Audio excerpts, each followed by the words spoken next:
Welcome back to Darnwood Builders again.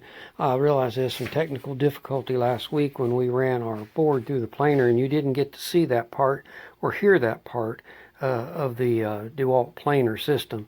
And I wanted to show you this week on what a planer does. Now, you remember that old piece of wood that we had from last week that was pretty rough looking. It looked like the end of the wood here that you see. And when we ran it through that planer, we got a smooth surface, a beautiful wood that's still old, still has that aged look, but again, it has that Darnwood feel to it that makes the project just that much better.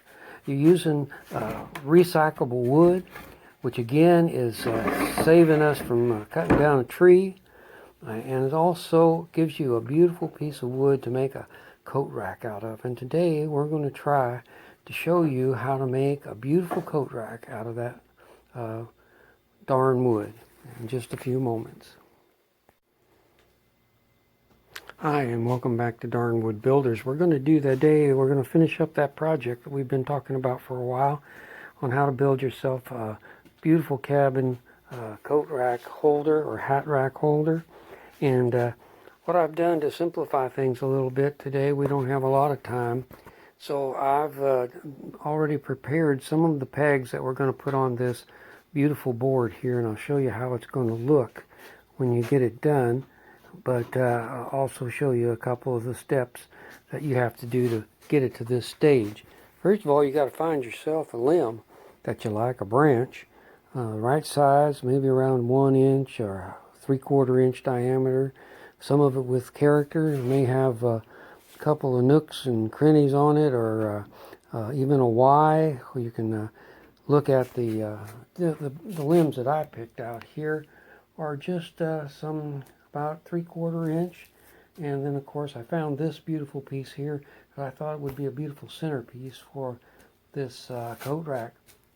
Now on one end, these ends have been cut off on the fence board, and I'm going to do the same thing on the other end to make it symmetrical when I finish this out. But right now I'm limited for time, so I'm going to show you again how to put these things onto this wood and make your coat rack stable. And then of course you can just drill it to the wall, or you can put hangers on the back, however you want to do it in your cabin. But this will make a beautiful conversation piece when you walk in that door to hang up your coat or your hat. So here we go. I'm going to now show you on this particular piece of wood right here. We have what I would say is a little hole drilled in the base. I don't know if you can see that hole there or not, but that's what you're going to see when you drill a hole right about in the center of that. And then you're also going to drill a hole in your wood, the same size hole. Now what you're going to do is you're going to put this little peg in that hole. And sometimes it's tight, but that's okay because you want it tight. And you're going to put that down in that hole. And then you're going to put a little glue on here. And I'm not going to put the glue on here right now because I might want to remove this and reposition it or something later. But right now I'm going to show you. Then you just slip this on right into that same size hole.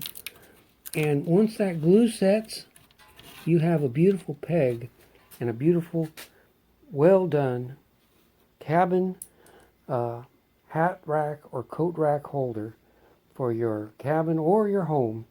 And you have done it all by yourself out of a beautiful 40-year piece of wood and live edge pieces of branches from your tree probably that you had to prune anyway. So for little or nothing, you've got a beautiful hat rack.